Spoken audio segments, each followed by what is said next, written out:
मेरे प्रिय, सुबह तुम जैसे ही सोकर उठे मैं तुम्हारे बिस्तर के पास ही खड़ा था। मुझे लगा कि तुम मुझसे कुछ बात करोगे।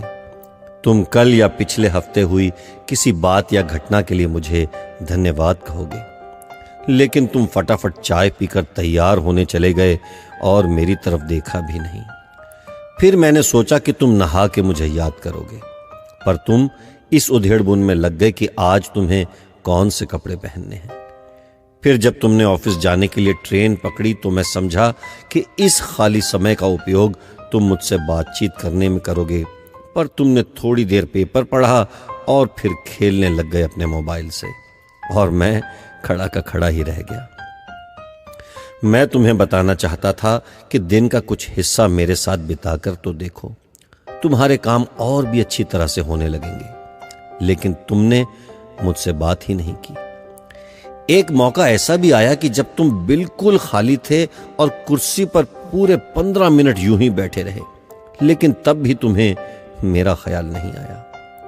दोपहर के खाने के वक्त जब तुम इधर उधर देख रहे थे तो भी मुझे लगा कि खाना खाने से पहले तुम एक पल के लिए मेरे बारे में सोचोगे, लेकिन यह भी नहीं हुआ।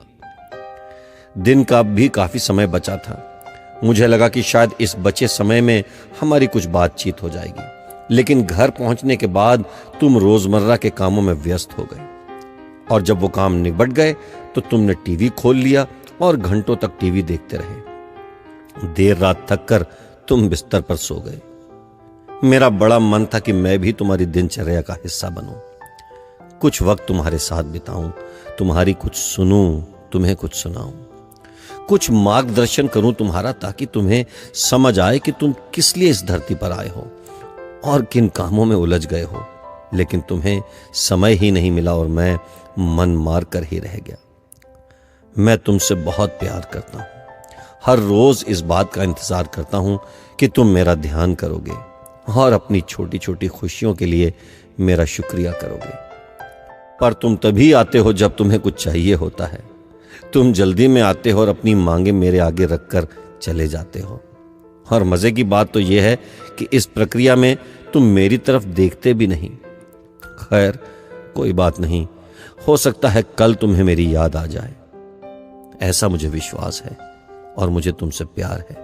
आखिरकार मेरा दूसरा नाम प्यार ही तो है। तुम्हारा यीशु मसीह।